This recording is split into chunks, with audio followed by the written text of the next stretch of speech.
देख रहे हैं दैनिक कड़क बिहार टाइम्स, निष्पक्ष निर्भीक आपको रखे सबसे आगे।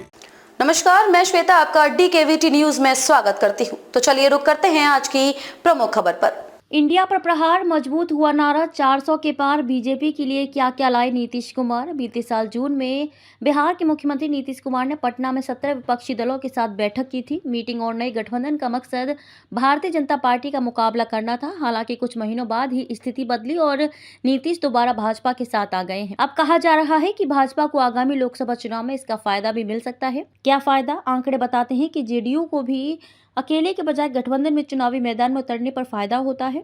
साल 2014 में बिहार की तीनों बड़ी पार्टियां राजद, जदयू और भाजपा ने अलग अलग चुनाव लड़ा। नतीजे आए तो जदयू नालंदा और पूर्णिया की 2 सीटों तक सीमित रह गई हैं और वोट शेयर 16.04% रहा। जबकि 2019 में एनडीए के साथ लड़ने पर जदयू को 16, भाजपा को 17 और एलजेपी के खाते में 6 सीटें आई थीं। 2019 का वोट शेयर बताता है कि 39 सीटें जीतने वाली एनडीए का वोट शेयर 54.40% का था, जिसमें 22.3% का योगदान जेडीयू से आया था।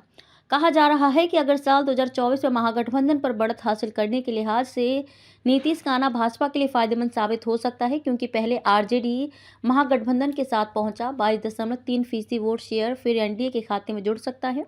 2009 लोकसभा चुनाव भी भाजपा और जदयू के लिए अच्छी खबर लाए थे। दोनों पार्टियों ने गठबंधन कर 37.97% वोट शेयर के साथ 32 सीटें अपने नाम की थी। तब जदयू 25 सीटों में से 20 पर जीती थी और 15 सीटों पर लड़ने वाली भाजपा को 12 सीटें मिली थी। विपक्षी इंडिया गठबंधन का विक्टर निश्चित है हेमंत। असम के मुख्यमंत्री हेमंत बिस्वा शर्मा ने बिहार में जदयू के महागठबंधन से नाता तोड़ने और राज्य में भाजपा के नेतृत्व वाले एनडीए में शामिल होने के राजनीतिक घटनाक्रम के बाद कहा कि इंडिया गठबंधन का विक्टर निश्चित है, क्योंकि इसका कोई वैचारिक आधार नहीं है। उन्होंने सोशल मीडिया मंच एक्स पर पोस्ट किया, इस इंडी गठबंधन का विक्टर अब निश्चित है। इस गठबंधन का कोई वैचारिक आधार नहीं है।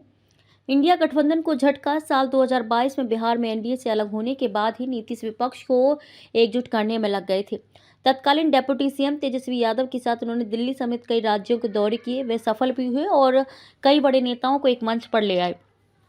उन्होंने विपक्षी गठबंधन INDIA के कप्तान के तौर पर देखा जाने लगा था, लेकिन खबरें रहीं कि संयोजक के तौर पर उनके नाम पर सहमति नहीं बन सकी। भाजपा में एंट्री की कहानी। जनवरी की शुरुआत में INDIA गठबंधन की बैठक में जब नीतीश कुमार को संयोजक नहीं बनाया गया बल्कि कांग्रेस अध्यक्ष को आगे बढ़ाया गया था, तभी नीतीश कुमार ने पाला बदलने का मन बना लिया। नीतीश के बेहद नजदीकी नेता भाजपा नेताओं से संपर्क किया। वे पहले से ही इनसे संपर्क में रहे हैं और इनसे नजदीकियां भी रही हैं। सूत्रों के अनुसार भाजपा नेतृत्व को भी लगा कि यही समय है कि जब वह न केवल INDIA गठबंधन को छिन्न भिन्न कर सकते हैं, बल्कि अपने इस बार 400 पार के लक्ष्य की तरफ भी मजबूती से बढ़ सकते हैं। भाजपा से संकेत पाने के बाद नीतीश कुमार ने धीरे धीरे INDIA गठबंधन से दूरी बढ़ानी शुरू की। इस बार के गठबंधन में भाजपा के अनुसार लिए जाएंगे फैसले। सूत्रों के मुताबिक भाजपा का केंद्रीय नेतृत्व ने इस बार नीतीश कुमार से गठबंधन करने से पहले सारी स्थितियों और हर मुद्दे पर स्पष्ट बात भी रखी।